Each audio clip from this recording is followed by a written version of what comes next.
Hello, good evening, everyone. I appreciate you joining me this evening. Tonight, I'm going to start a new series, and it's going to be a Buddhist Sutra reading. And I'm going to start with my favorite Buddha, which is Bhaisajyaguru. He's right here on the wall, right here. He's my favorite Buddha. In English, his title is the King of Ultimate Healing. So, this Buddha is responsible for not only healing your physical sicknesses, but also your perhaps mental and also spiritual sicknesses. This sutra will explain everything that he's about, and I'm very excited to start reading this. So let me just get into it. I'll start with the foreword, and then I'll get into the sutra. So let me just start. So the foreword says. In the Mahayana tradition of East Asia, particularly China, Japan, Vietnam, and Tibet, Bhaisajyaguru, the medicine Buddha, occupies a special place in the hearts of the devout, specializing in curing disease, both physical and mental, of which delusion is the root cause. The medicine Buddha is also the Buddha of wisdom. His healing acts are but the prelude to supreme enlightenment for those seekers who have the good fortune to learn of his vows or merely to hear his name. Towards this ultimate goal, the sutra contains a passage describing the steps taken by the medicine Buddha to help monks, nuns, upsakas, apisakas, laymen, and laywomen who seek rebirth in Savatthi, the pure land of Amitabha Buddha in the West. A key element of the sutra is its emphasis on the assistance of the Buddhas and Bodhisattvas and its corollary of single-minded, enlightened faith. This is the crux of the sutra, the source of the efficiency of the Buddha and Bodhisattva vows. If you are utterly sincere, if you do not harbor a single doubt, you are fully concentrated, you are in samadhi. Your mind is then in tune with the mind of the Buddhas. A process of spiritual osmosis occurs whereby their merits and virtues become your own. How can your wishes and hopes then not become reality? May all sentient beings live in peace, ultimately attaining supreme enlightenment under the benevolent light of the medicine Buddha in this world and the passionate light of Amitabha Buddha in the worlds beyond. Okay. So here's the introduction. In the vast Mahayana pantheon, three Buddhas stand supreme. Sakyamuni Buddha of the present age, Amitabha, the Lord of Sakkhavati, the Western Pure Land, and the medicine Buddha, the healing Buddha, the doctor of body and soul, as embodiments of the archetypical healer, watching over the living and counselor, watching over those long gone. The medicine Buddha and Amitabha Buddha represents teachings common to all traditions in Buddhism. In East Asian temples, the medicine Buddha is usually represented seated as part of a massive trinity with Sakyamuni in the center and Amitabha on Sakyamuni's right. His right hand is raised, forming a Varada mudra, the hand and fingers gesture symbolizing offering, giving, compassion. The left hand usually rests on his lap, holding a jar of medicine or sometimes a healing fruit or stupa. The medicine jar painted in dark blue, the color of the gemstone lapis lazuli. I actually have some lapis lazuli. I have a lot of beads. I also have some citrine and some celestial orange that I keep in a bowl. I love gemstones. Okay, so let's see. The medicine Buddha should be distinguished from Akshoba Buddha, whose pure land is also in the east, and from the medicine king Bodhisattva referred to in the Lotus Sutra.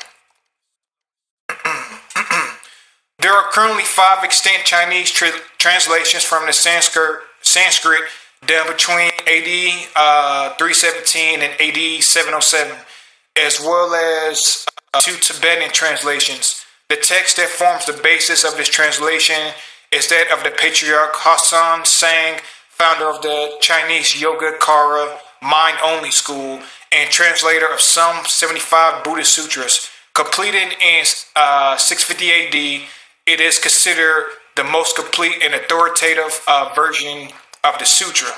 The sutra is composed essentially of three parts. The first describing the 12 great vows of the medicine Buddha, and the second, his extensive merits as well as the various ways he comes to aid of those beset by sufferings and calamities. The third part sets forth the vows of the 12 Yaksai generals to benefit sentient beings. The sutra is influential throughout East Asia as it combines the Pure Land teachings on rebirth and the esoteric practices of reciting the Dharani and lighting lamps with the promise of practical benefits for everyday life. This promise of protection against disease and other personal misfortunes is the single most attractive feature of this sutra. The sutra emphasizes faith in the existence of the medicine Buddha while not neglecting self-power, the cultivation of the devout. Okay, let's see. However, the question remains as to how reciting the name and making offerings to the medicine Buddha can ward off disease and calamity, bringing peace and joy to the sick and suffering. In this context, the teaching of the transference of merit and on mind only comes into focus. Now, this is a section about mind only, and here's what it says. All karma, good or bad, is created from the mind. If through visualization of the medicine Buddha or reciting his name, a person's mind changes from greed, anger, and delusion to selfishness, compassion, and wisdom, a change in his negative pattern of thinking is realized, and his negative karma changes for the good. The drifting life is cast aside for one of spiritual dedication. With the removal of greed, anger, and delusion, most other illnesses, however physical their symptoms, are also eventually cured. So this is getting into it a little bit. You know what I'm saying? Let's see. So that was the introduction. So that gave you a little bit of understanding of what the rest of the sutra is about. So now I'm going to start the actual sutra itself. And thank you very much for watching once again. This is Isaiah Thompson. Okay, and it starts out, thus I have heard. Once Buddha Sakyamuni, the world outer one, was traveling throughout the various lands to teach and to convert the people. When he arrived in Vaisali, he rested under the tree of music, accompanied by 8,000 great bhikkhus, an immeasurably great assembly, including 36,000 great bodhisattvas, as well as kings, great ministers, Brahmins, laymen, and women, the 8 types of divinities, and other human and non-human beings gathered respectively around the Buddha as he preached the Dharma. At that time, the Bodhisattva Manjushri, prince of the Dharma, receiving the awesome spiritual power of the Buddha, rose from his seat, adjusted his robe to bear his shoulder, and knelt on his right knee. He bowed deeply and with palms joined, respectfully addressed the Buddha. World Honor One, may I please request you to explain the various names and titles, the great past vows, and the superlative virtues of the Buddhas, so that those who are listening to you will be freed from karmic obstructions, while in the future sentient beings in the Dharma semblance age will also derive great benefit and joy.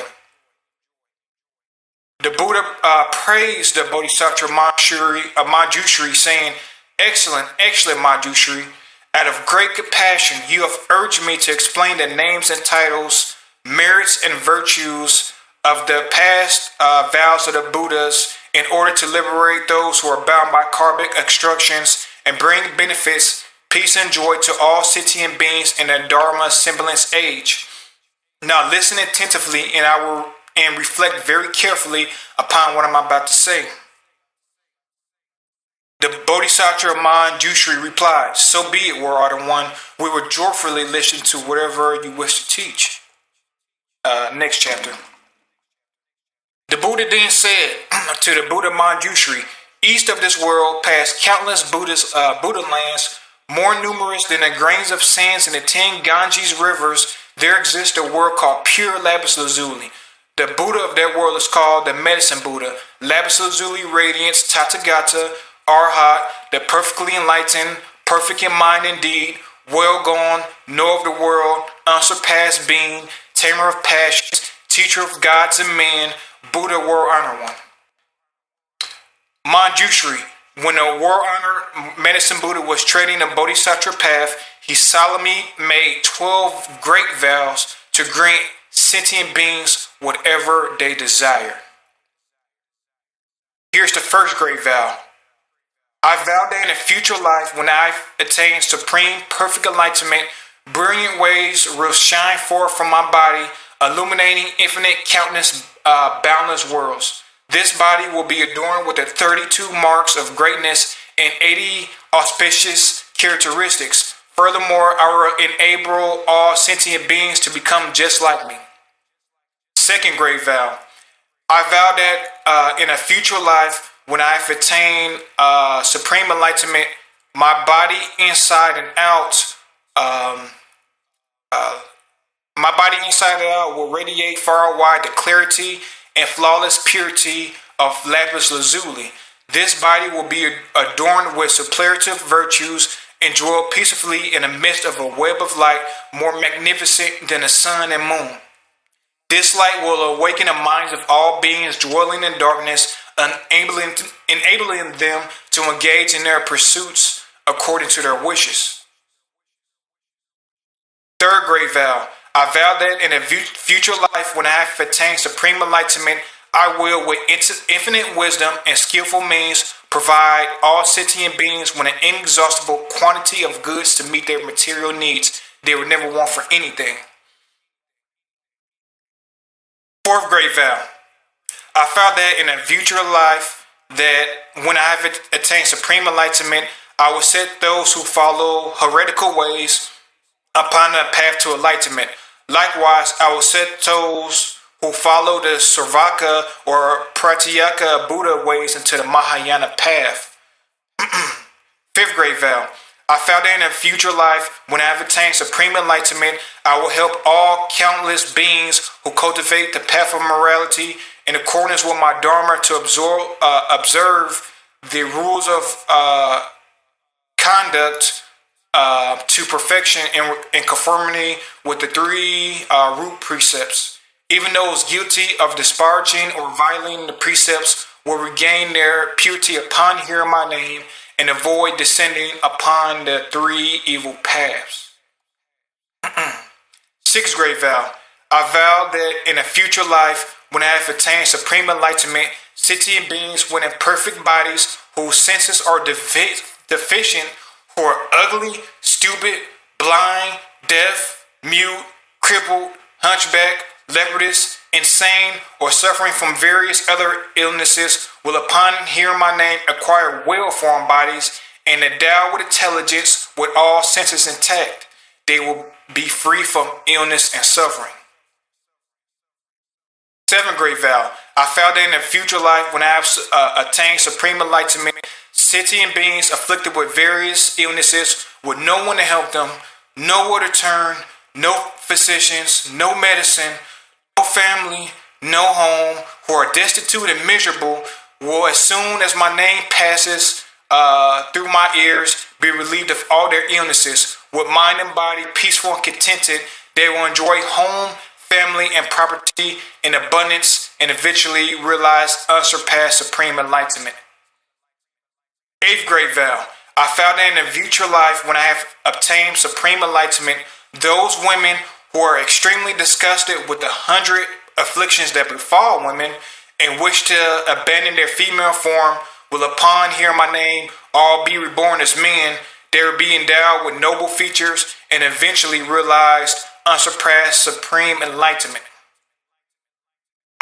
Ninth great vow. I vow that in a future life, when I have obtained supreme enlightenment, I will help all sentient beings escape from the demon's net and free themselves from the bonds of heretical paths. Should they be caught in the thick of wrong views, I will lead them to correct views, gradually inducing them to cultivate the practices of bodhisattvas and swiftly realize supreme perfect enlightenment. 10th great vow.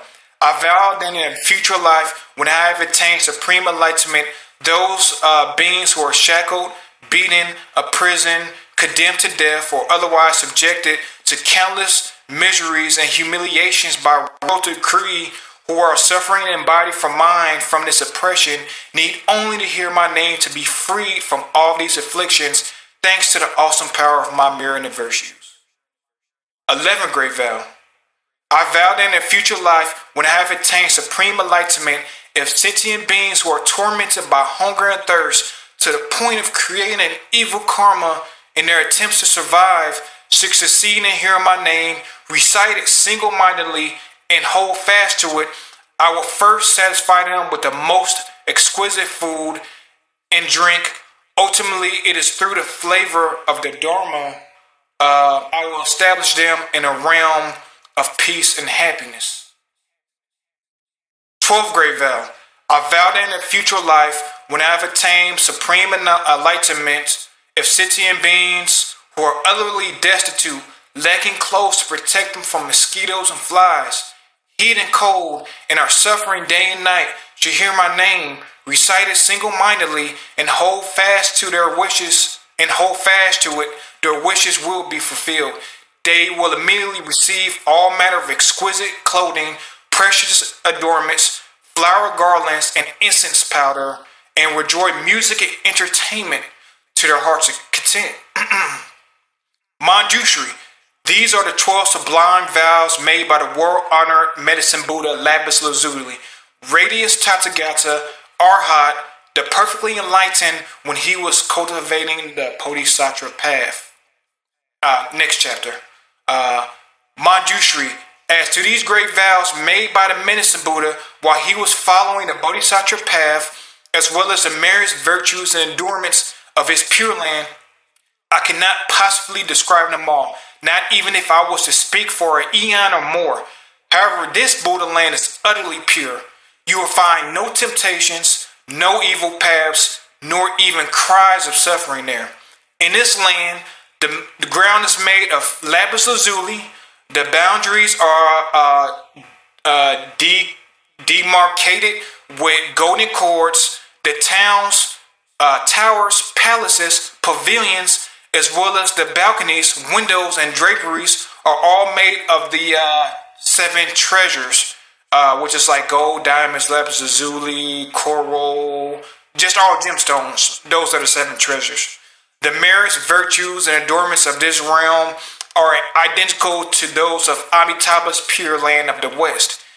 In this land dwell 2 great bodhisattvas, universal solar radiance and universal lunar radiance.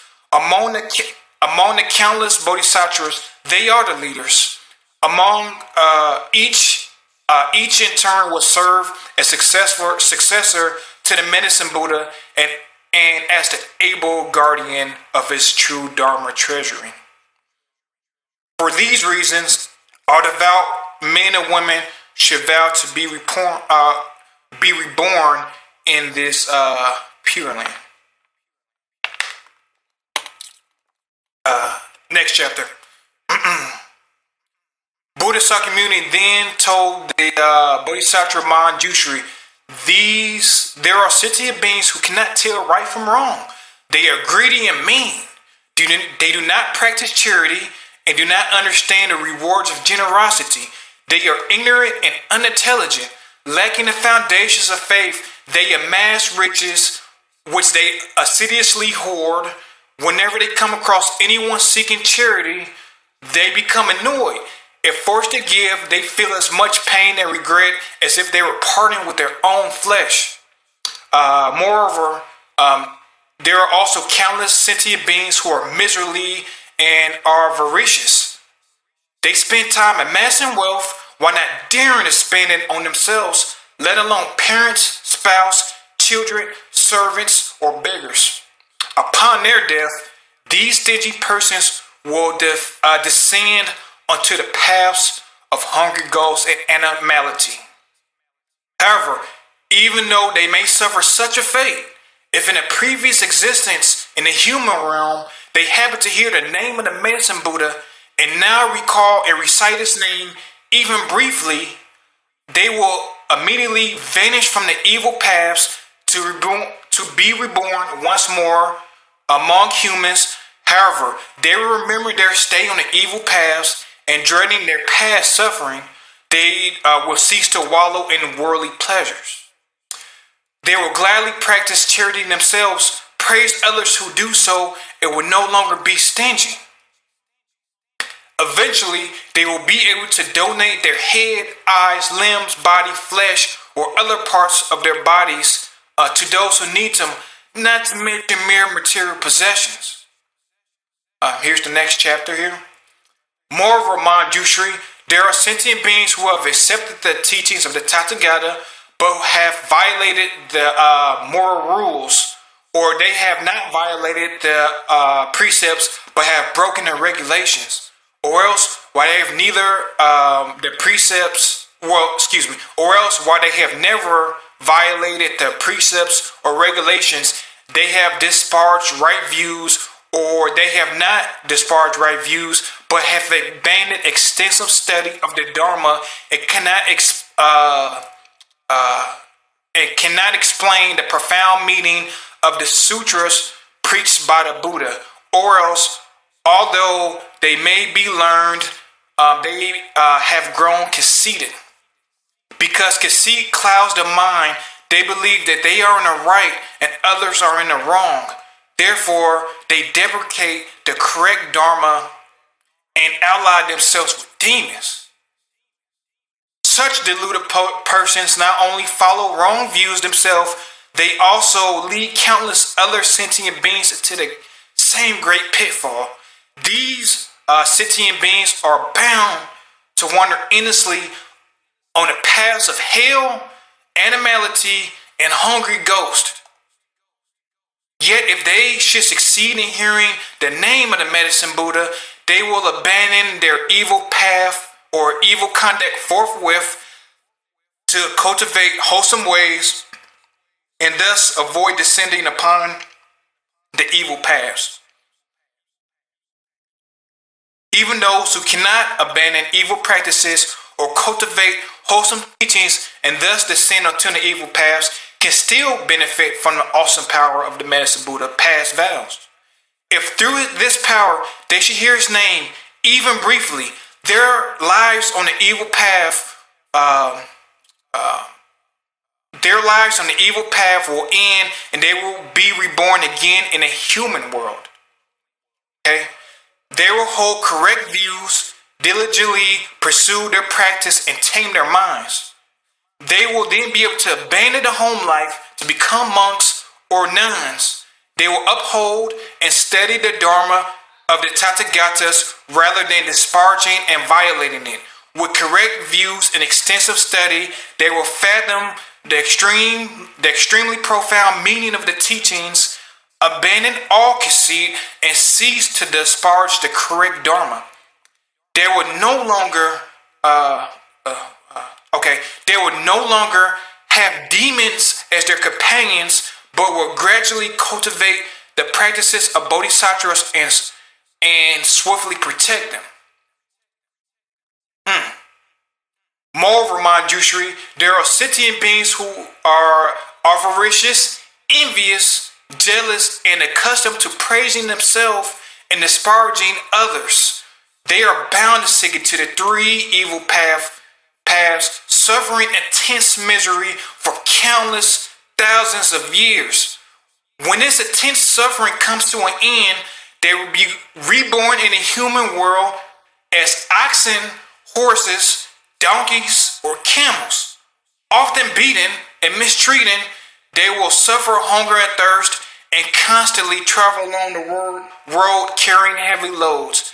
If they succeed in returning as human beings, they will be among the poor and lonely, always serving others, constantly receiving orders, never being free.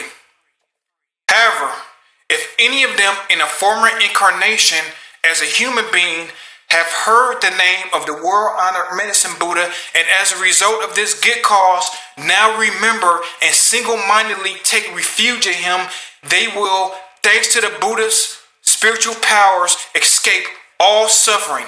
Their senses will be sharp and they will be wise and learnt, constantly seeking the supreme teachings and meeting with good spiritual friends. They will break forever through Mara's net, smash the shells of delusion, dry the river of afflictions, and thus escape all the worrying and suffering of birth, old age, disease, and death. Moreover, Manjushri, there are sentient beings who love the girl, create schisms, and engage in legal disputes. They constantly snake themselves and others, creating and increasing all kinds of evil karma with body, speech, and mind. They plot against one another without mercy while evoking the spirits of mountains, forests, trees, and tombs. They kill sentient beings and use their flesh to propagate the Yaksha and Rakshasa demons. They may also write down the names and make images of those against. They may also write down the names and make images of those against whom they harbor grudges, curse them with evil mantras, or try to harm or kill them with potions, witchcraft, or demons raised from the dead.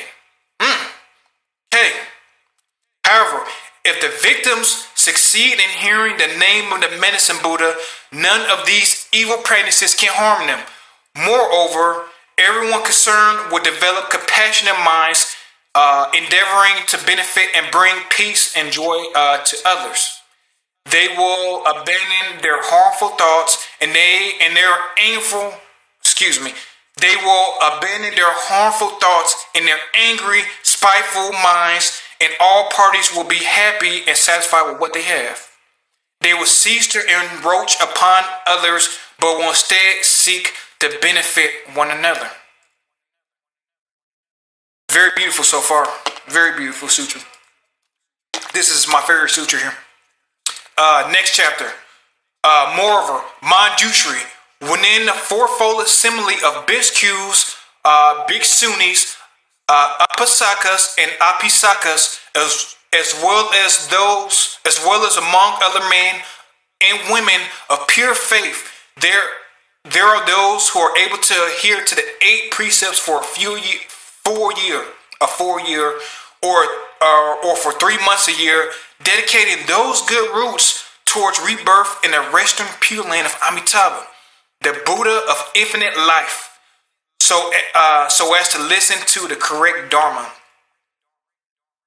If their rebirth in the Pure Land is still uncertain, but they hear the name of the world-honored medicine Buddha, they, at the time of their death, 8 great bodhisattvas, namely Manjushri, Mahatama Prapta, Ratna Kandanda, Bhaisajyaguru Samugata, Avalokiteshwara, Aksamyamati, Bhaisajyaguru Raja, and Maitreya will traverse space and descend to show them the way. They will thereupon be reborn spontaneously in jewel flowers of many hues.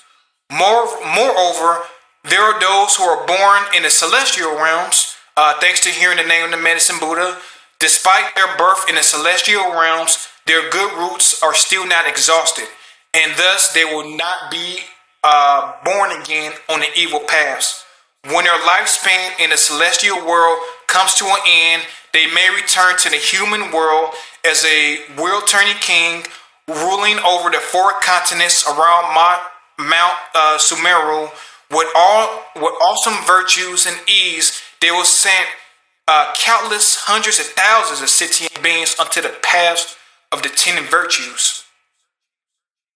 Or else such persons may be born as Kshatriyas or Brahmins or laymen of great families with abundant wealth and overflowing granaries and storehouses. They will be endowed with noble features, numerous family members and retainers, as well as intelligence, wisdom, bravery, vigor, and the opposing demeanor of a great hero. Likewise, if there is any woman who hears and single-mindedly hold fast to the name of medicine Buddha, she will never be reborn again in the female form. Okay, next chapter. Manjushri. After the medicine Buddha attained supreme enlightenment, he realized by virtue of his past vows that sentient beings endured various ailments such as emaciation, crippling disabilities, fever, dysentery, jaundice, etc. Some were the targets of black magic or various poisons, while others suffer short lives or untimely death. At that time, seeking to put an end to these miseries and fulfill the desires of sentient beings, he entered a samadhi called eliminating all the sufferings and afflictions of sentient beings. Once he entered that samadhi, a bright light shone forth from his urna. He uttered a great dharani. Namo Bhagavate Bhaisajyaguru Vaidura Prabha Rajaya Tathagata Arhat Samyak Sambuddha Tathagata Om Bhaisajya Samugate Swa. So that was the dharani right there. As soon as the medicine Buddha and his radiance had uttered this dharani, the entire cosmos rumbled and shook. Brilliant light shone forth, allowing all sentient beings to escape disease and suffering and enjoy peace and happiness. Manjushri, if you come across any man or woman suffering illness, you should constantly cleanse him, bathe him, and rinse his mouth. You should single-mindedly recite this dharani 108 times on his behalf, over his food, medicine, or water from which insects have been removed. Once he has consumed the food or drink, his illnesses and suffering will disappear. If the patient has a particular wish and single-mindedly recites this dharani, his wish will be fulfilled. He will be free from disease, enjoy a longer life, and at death be born in the realm of the medicine Buddha. He will then be beyond retrogression and eventually realize supreme enlightenment. Therefore, Manjushri, any man or woman who single-mindedly reveres and respectfully makes offering to the medicine Buddha should constantly recite this dharani without letting it go from his mind. So before I get to the next chapter, I'm going to recite his mantra a few times. I have a video in the entire series on Buddhist mantras that I like to meditate. So I'm going to meditate on it right now for a little bit so you can put this mantra in perspective, and then I'll finish off the sutra. So here it is. Teyata Om Bhaisajya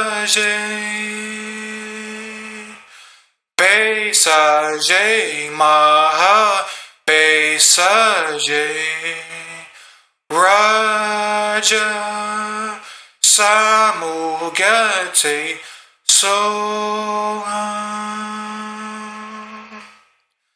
Teyata Om Bhaisajya Maha Bhaisajya Raja Samugate Soham Teyata Om Bhaisajya Maha Bhaisajya Raja Samugate Soham. So basically, that's what you call a mantra, and that's basically the spiritual sound of this particular Buddha. There are so many different Buddhas and so many different mantras, and I have an entire series on a lot of different Buddhist mantras. Each have different functions in your daily life. You know, you could do some for wealth. You could do some like Bhaisajyaguru for health and well-being. You could do some like Amitabha to be reborn into a pure land after you pass from this earth. So that's just what this Buddha sounds like. So thank you. So let me finish off the sutra, It should be about maybe 10 minutes or more. So thank you very much. So here's the next chapter. Moreover, Manjushri, upon hearing the various names of the medicine Buddha, Lapis Lazuli, Radiance, Tathagata, Arhat, the perfectly enlightened men and women of pure faith should recite and hold fast to this name. Each morning at dawn, having bathed themselves and cleaned their teeth, they should make offerings of fragrant flowers, incense, perfume, and various kinds of music before an image of this Buddha. Furthermore, they should copy the sutra or have others do so, as well as single-mindedly recite it and listen to explanations of its meaning. They should offer all the necessities of life to the Dharma masters who teach this sutra, making sure they lack nothing. In this way, devout men and women will be under the protection of all the Buddhas. All of their wishes will be fulfilled, and they will eventually realize supreme enlightenment. Beautiful. Next chapter here. The Bodhisattva Manjushri then respectfully addressed the Buddha. O world honored one, I vow that in the Dharma symbolist age, I will use every skillful means to help men and women of pure faith hear the name of the world honored medicine Buddha. Even in their sleep, I will awaken their consciousness with the name of this Buddha.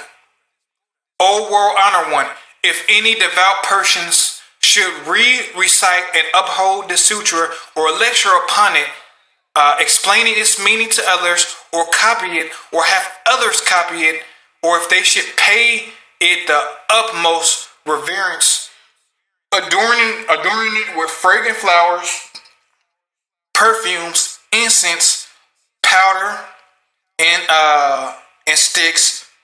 So incense, powder, and sticks, garlands, necklaces, banners, canopies, dance and music, and protecting it with precious multicolored cloth. And if they should prepare a clean site, erect a high altar, and place the sutra upon it, the four great celestial kings, the retinues, as well as countless hundreds of thousands of other divinities will thereupon proceed to this place to make offerings and guard the sutra. Next chapter. War Honor 1.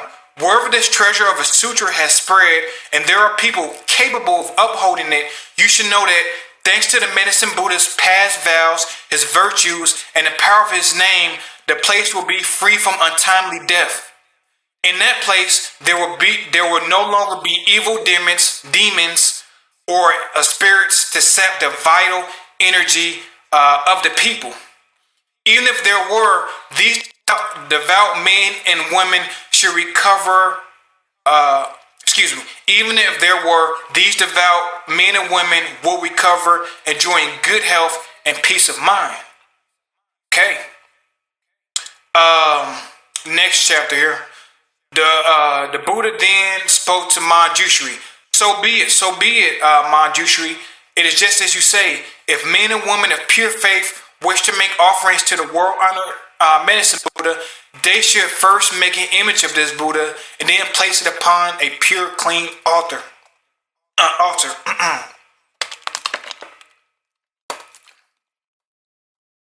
Okay. They should scatter all kinds of flowers, burn all variety of incense, and adorn the place with banners and pendants. For 7 days and nights, they should adhere to the 8 precepts, consume only pure food, like being a vegetarian. I am a vegetarian. Bathe and perfume themselves, put on clean, fresh clothing, and keep their mind undefiled, free from anger and malice. They should develop feelings of kindness, compassion, joy, equanimity towards all sentient beings, while bringing them benefits, peace, and happiness. They should play music and sing the praises of the medicine Buddha, while circumambating his image in a rightward clockwise direction. Moreover, they should bear in mind his merits, virtues, and past vows, while reading and reciting this sutra, reflecting upon this meeting, and explaining it to others. Okay. Moreover, whatever they wish will then be fulfilled, whether it be longevity, wealth, or anything else, such as an official position or the birth of sons and daughters. Moreover, if any sentient being suddenly suffer nightmares and witness all kind of evil omens, such as flocks of strange birds or hundreds of ominous signs throughout their homes, they need only venerate the world-honored medicine Buddha with all kinds of wondrous offerings, and the nightmares, evil omens, and inauspicious signs will all disappear, no longer able to cause them harm.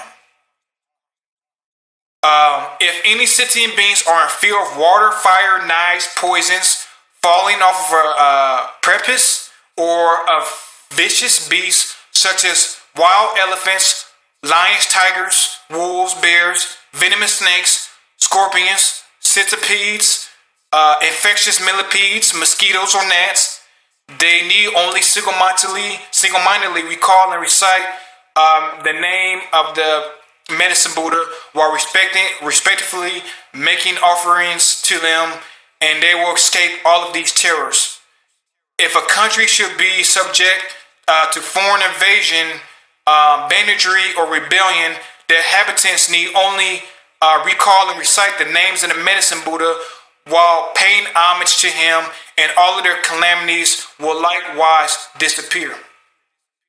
Moreover, Manjushri, there are men and women of pure faith who throughout their lives have not worshipped any deities, but have single-mindedly taken refuge in the Buddha, the Dharma, and the Sangha, and upheld the precepts, the 5 or 10 lay precepts, the 400 Bodhisattva precepts, or the 250 Bhikkhu or 500 Bhikshuni precepts.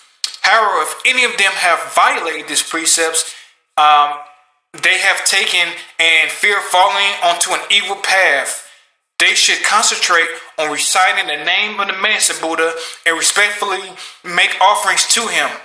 They will then certainly avoid rebirth on the 3 evil paths. If women who experience extreme pain during childbirth with utmost sincerity recite the name of the medicine Buddha, praise, venerate, and make offerings to him, they will be relieved of their suffering. The children born will then be without defects. They will be attractive in appearance, causing those to see them to rejoice. They will be endowed with keen senses and intelligence, along with a quiet disposition. They will seldom become ill, nor will evil spirits sap their vital energy.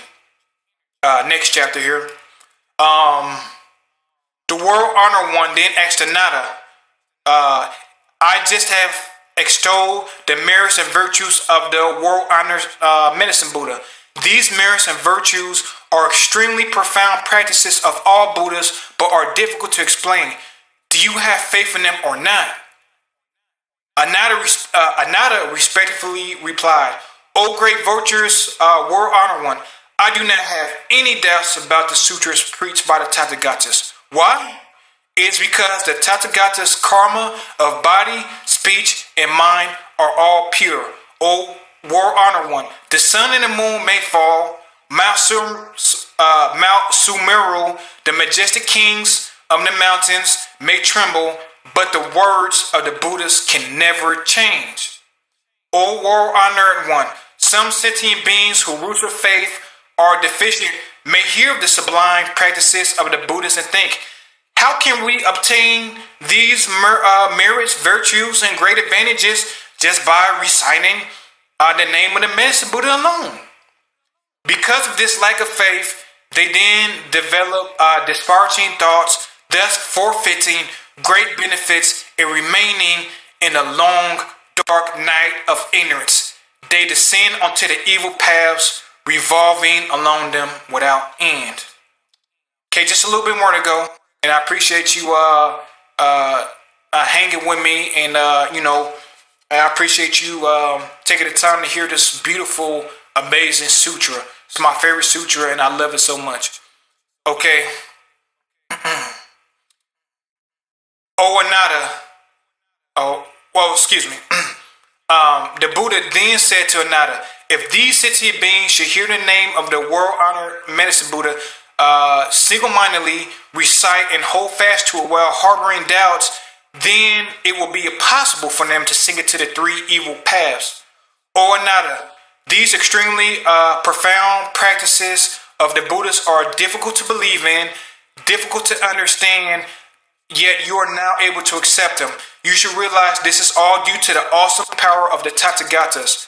O Ananda, even the Svakas, Pratyeka Buddhas, and Bodhisattvas who have not reached the 10 grounds cannot understand and believe this truth. Only the Bodhisattvas who are one lifetime away from Buddhahood can. O Ananda, a human rebirth is difficult to achieve. However, to believe in and respect and honor the triple jewel of Buddhism is even more difficult. To hear the name of the world-honored medicine Buddha is more difficult still. O Ananda, the medicine Buddha has cultivated countless bodhisattva practices, employed countless skillful means, and made countless far-reaching vows. If I were to take an eon or more to recount them, the eon will come to an end before I can exhaustively describe all these wonderful practices, vows, and skillful means. Okay, just a few more chapters to go here.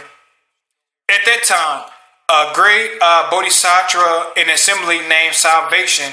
That's interesting because my name is Isaiah, and that means salvation. So I think that's kind of cool. But anyway, at that time, a great bodhisattva in assembly named Salvation arose from his seat, adjusted his robe to bear his his right shoulder, knelt on his right knee, bowed, and with palms joined, respectfully addressed the Buddha.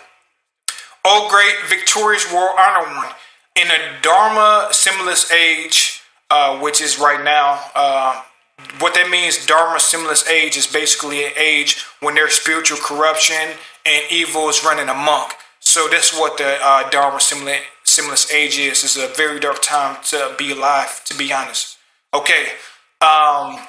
In the Dharma symbolist age, there will be sentient beings who suffer numerous calamities, and they are always sick and emaciated, unable to eat and drink, their throats dry, their lips parched, their eyes seeing darkness everywhere. As the signs of death appear, they are surrounded by parents, family, friends, and acquaintances, weeping and lamenting. As such a patient lies in bed, he sees the messenger of Yama. Let me stop right here for a second.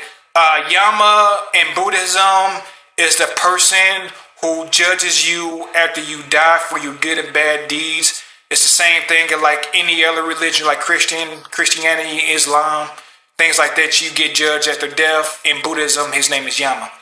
As such, a patient lies in bed. He sees the messengers of Yama arrive to lead his consciousness before the King of Justice. Now, all sentient beings have inborn spirits who record everything they do, both their transgressions and their merits.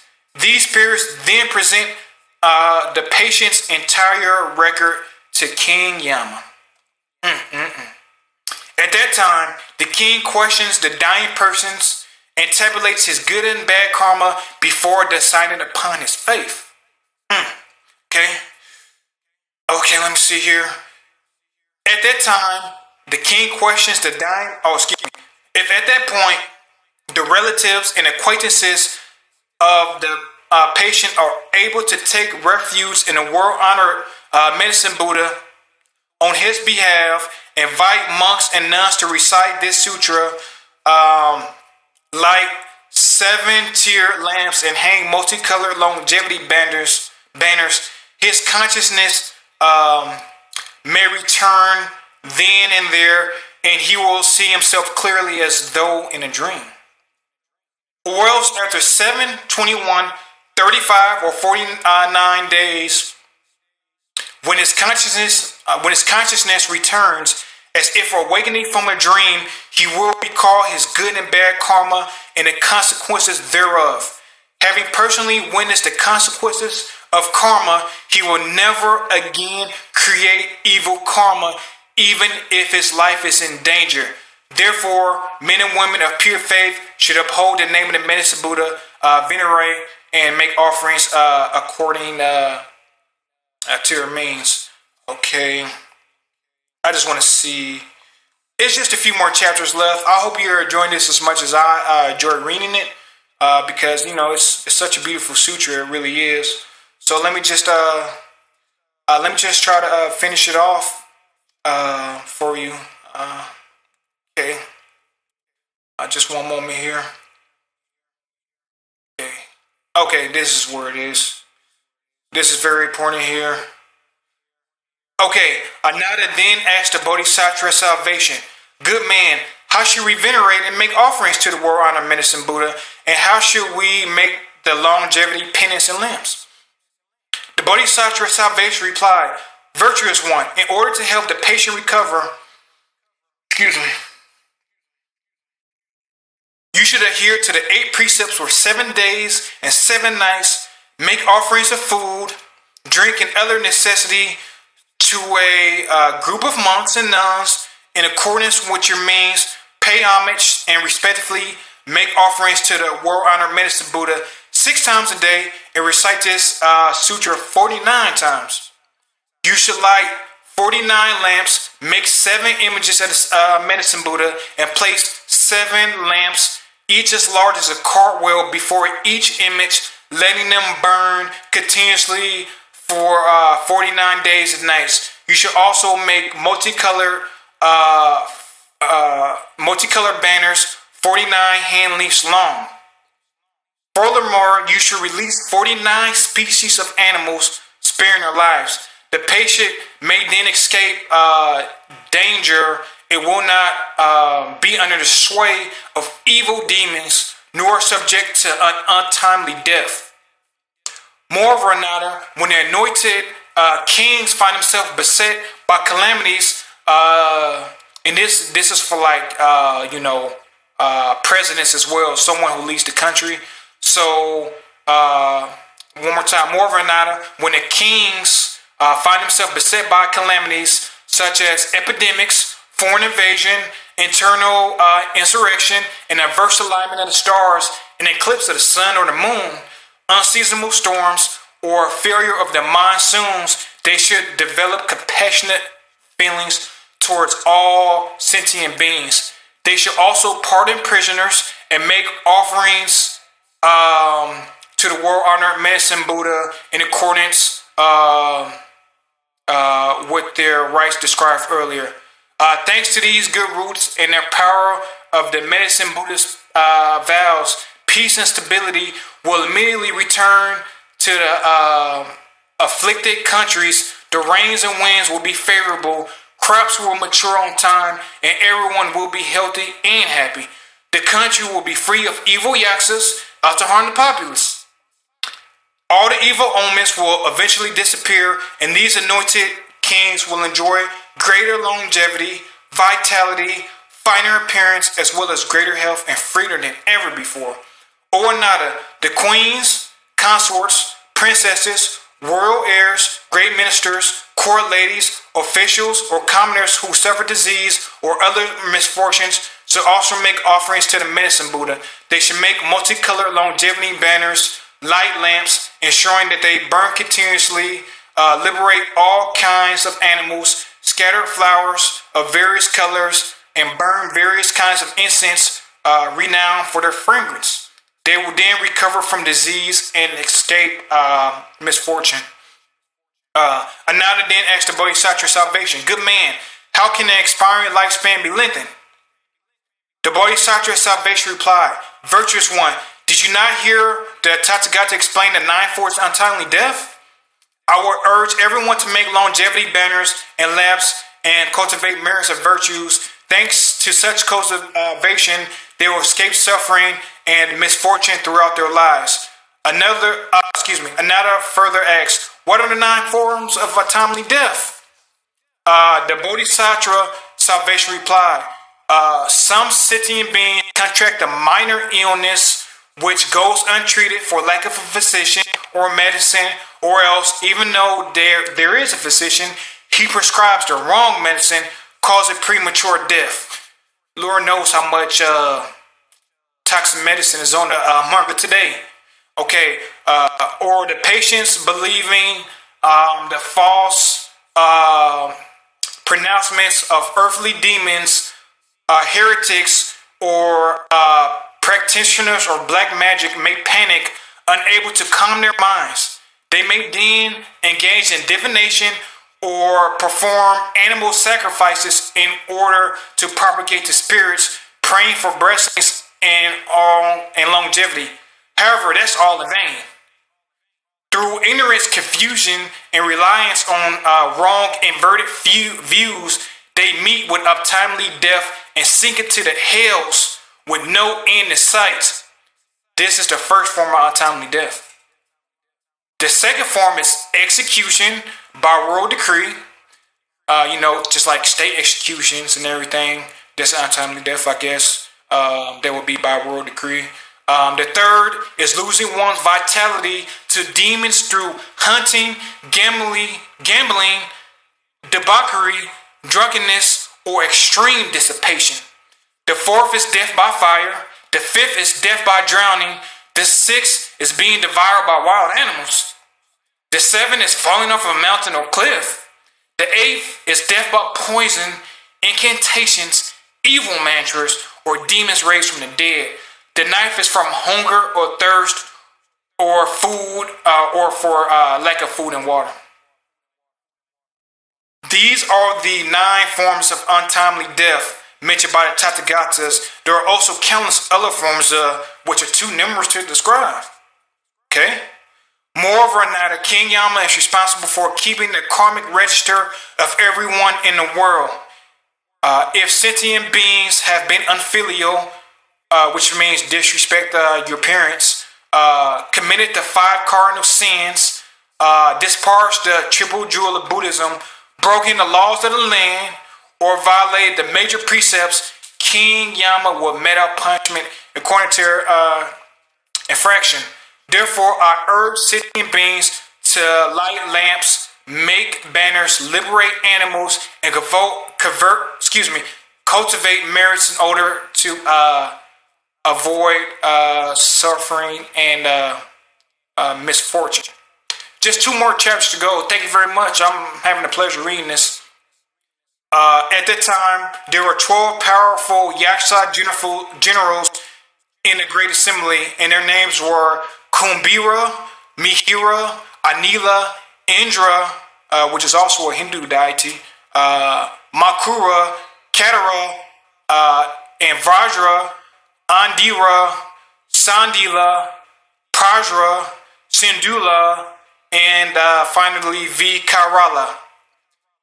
Each was accompanied by a retinue of 7,000 yaksas. They all raised their voice in unison and said respectfully to the Buddha, "O world honored one, today, thanks to the Buddha's awesome power, we have succeeded in hearing the names of the medicine Buddha and no longer fear descending onto the evil paths.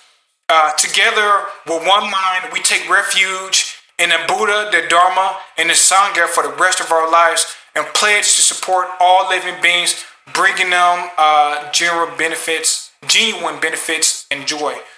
Wherever this sutra circulates, wherever there are sentient beings who hold fast to the name of the medicine Buddha and respectfully make offerings to him, whether in villages, towns, kingdoms, or in the wilderness, we will protect them. We will release them from all suffering and calamities and see to it that their wishes are fulfilled. Sentient beings afflicted by disease or calamity and wishing to escape should also recite the sutra. They should knot our names with multicolored strands, untying them when their wishes are fulfilled. That's a very good idea, actually. Thereupon, Buddha Sakyamuni praised the great Yaksha generals with these words: Good indeed, great Yaksha generals. Those of you who wish to repay the benevolence and virtue of the world-honored Medicine Buddha should always benefit and bring joy to all sentient beings. Another then asked the Buddha, world-honored one, what should we call this teaching and how should we adhere to it and put it into practice?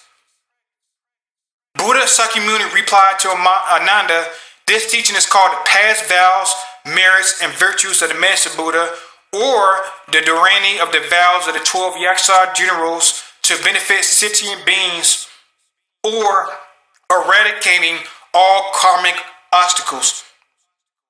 You should uphold it as such.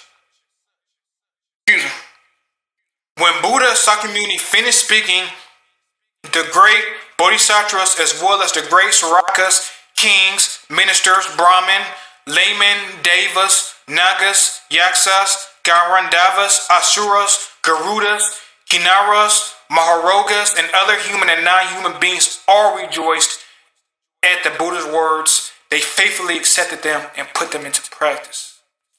And this one more time is the Sutra of the Medicine Buddha, Lapis Lazuli Radiance Tathagata, his past vows, merits, and virtues. Homage to the Medicine Buddha, great assembly of Buddhists and Bodhisattvas. So there you have it. And wow, it's exactly like about an hour. I wonder if that means anything. So I truly appreciate you sticking with me. It was such a beautiful sutra. Like I said, Bhaisajyaguru is my favorite Buddha, and this is my favorite sutra. I'm going to read a lot of different Buddha sutra, each having a specific purpose, and all are just as great as the Medicine Buddha Sutra. So I'm just going to end this video with reciting the mantra of the Medicine Buddha a few times. And I'm so happy that you get a chance to hear this so we can all be blessed. So one more time, this is Isaiah Thompson, and thank you very much for listening. Teyata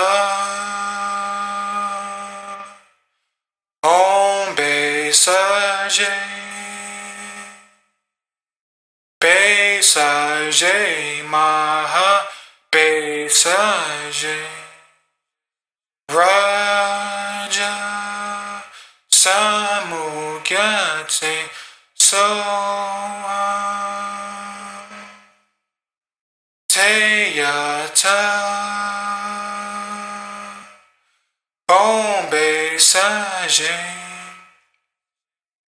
Bhaisajyaguru Maha Bhaisajyaguru